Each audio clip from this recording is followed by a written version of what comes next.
ചേച്ചി കഴിക്കാനുണ്ടോ? ഉണ്ടല്ലോ.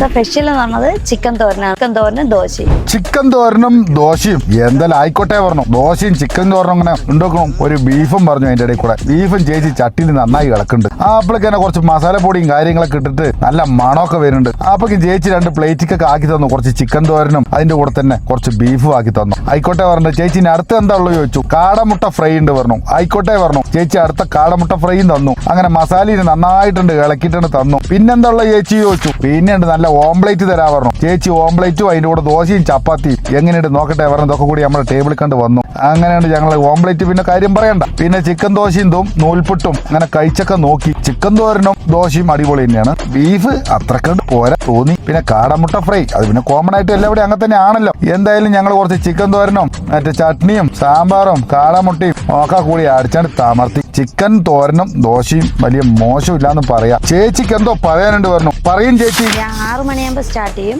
പിന്നെ ദോശയുണ്ട്, ചപ്പാത്തിയുണ്ട്, പൊറോട്ടയുണ്ട്, നൂൽപുട്ടുണ്ട്, ഇഡ്ഡലിയുണ്ട്. പിന്നെ ചിക്കൻ തോരനാണ് മെയിൻ. ചിക്കൻ തോരൻ, ബീഫ് ബോട്ടി, ചിക്കൻ പാഴ്സ്, താറാമുട്ട ഓംപ്ലേറ്റ്, അങ്ങനെയുള്ള ഐറ്റംസ് ഉണ്ട്. കാടൻ കോഴി റോസ്റ്റ്, കാടമുട്ട റോസ്റ്റ്, ഇത്രയും നമ്മളിവിടെ നടത്തിക്കൊണ്ടിരിക്കണേ. തുടങ്ങിയിട്ട് 1 മാസമേ ആയിട്ടുള്ളൂ. ബീഫ്, ചിക്കൻ പാഴ്സ്, ബോട്ടി, ചിക്കൻ തോരൻ ഉഷാറാണ്. നമ്മുടെ പാലക്കാട് സ്റ്റേഡിയം ബിവറേജിന് നേരെ മുമ്പിലാണ്. ഒന്ന് നോക്കിക്കോളി.